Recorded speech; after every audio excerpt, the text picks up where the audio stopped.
Hello students, today we will take up the ninth chapter entitled The Shoes of My Sensei from your textbook Many Words of Literature. It is a story taken from collection Once Singapore, 65 stories by a Singaporean, and in this story we will see that the Singapore has been described with its cultural and the Second World War background, which took place in 1939 and continued for 5 years till 1945. In this Second World War, we see that two ideologies took part. The fascist power were on one side and the imperial powers on the other. India also took part in the war as a British colony. This war also brought an end to the colonization of Asian and African countries, and against this background of war, the stories of my sensei highlights the value of human concern and human relationships. The author says that he had received a letter from his sensei, his teacher, who was a Japanese, but his letter also worried him because it was in 1945 the British had just returned to Singapore and his sensei and other Japanese had been taken prisoner. The young Singaporeans, including the author himself, were anxious, confused, and were feeling very undecided under the colonial rule.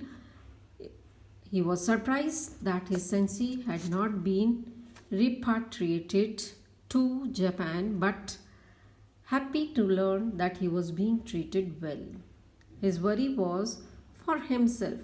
He had received a letter from the enemy, and although the enemy was detained, still the letter could have attracted the attention of some clandestine police department, and surely they were now watching him to see how he would respond to his sensei's letter, and indeed the envelope seemed as though it had been opened and resealed.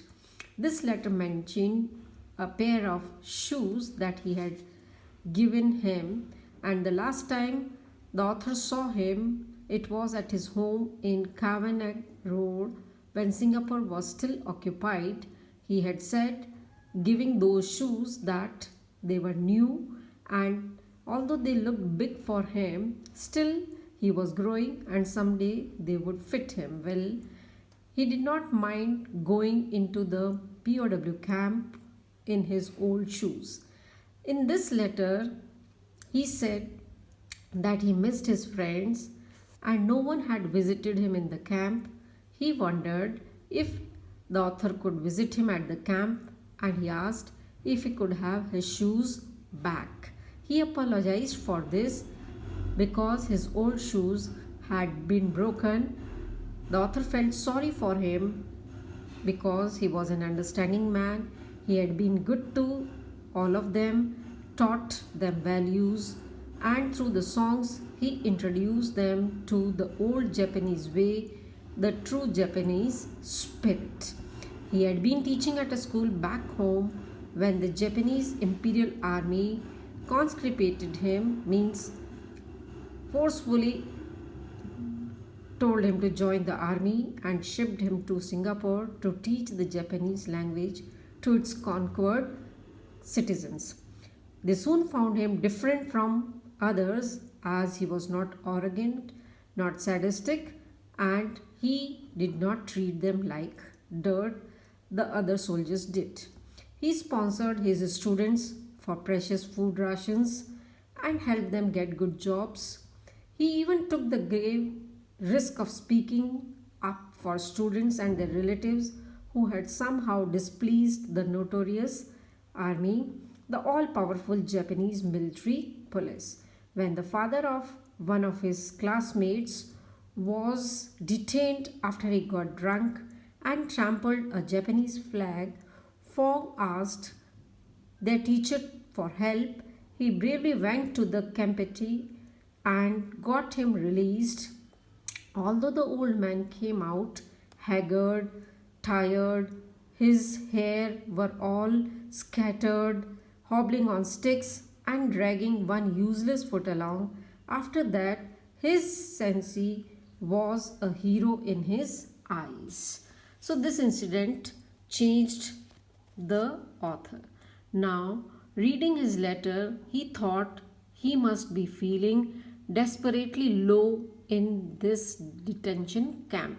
He owed it to him to visit him, but there were too big for him and he was planning to sell those shoes.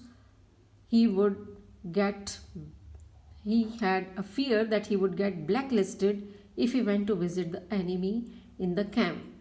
But he could not make out, could not decide what he should do, because he knew that once he got blacklisted, it would be difficult for him to move further. His fears were groundless, but to a teenager who grew up in a competitive world, they were very real.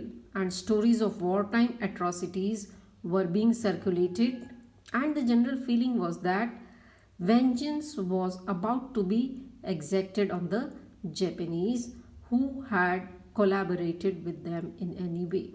So he decided not to go when his close friends asked him the terrible things those Japanese did. He was a bloody Japanese too. And then his conscience reminded him that his teacher was not a bloody Japanese. He was an understanding man who had been truly good to him. He switched off that voice. Instead, he wrote him lies. He wrote in his letter that he had sold his shoes and he was studying hard for his exams. He had no time and he had no transport to come to his camp. For weeks, the author suffered remorse over what he had done, and then one day he saw in the streets a stranger, an old man, white hair, all straggly, all scattered, and moving, dragging one useless foot along, and he remembered someone, that is his teacher, whose feet also needed shoes. He cycled to the camp with those shoes, and outside the camp gates, standing before the British soldiers on duty, he sweated cold sweat. He was afraid, and when he bowed to them and he had done to Campeti, showed them his sensei's letter and signed his particulars into their formidable book, the register. As they escorted him in, he hugged the shoes tightly for courage. The camp guards took him to the canteen tent to wait. There were many other people already there, the visitors and the prisoners, and he almost cried when he saw his sensei. He had grown thin and pale and looked depressed and withdrawn. At first, he did not recognize the author, or he did not want to recognize him. He did not look into his eyes, and when finally he spoke, he was polite but not warm, speaking only brief words. He held out the shoes to him. He did not take them. He put them on the table before them. He confessed that he was scared and that he had not been truthful to him in his letter. He said nothing. He realized that his letter had hurt him very seriously. Perhaps he was not sure whether he had now come as a friend or out of reluctant duty or even pity. Though he talked and could not get through to him, and time was running out because they had only limited time,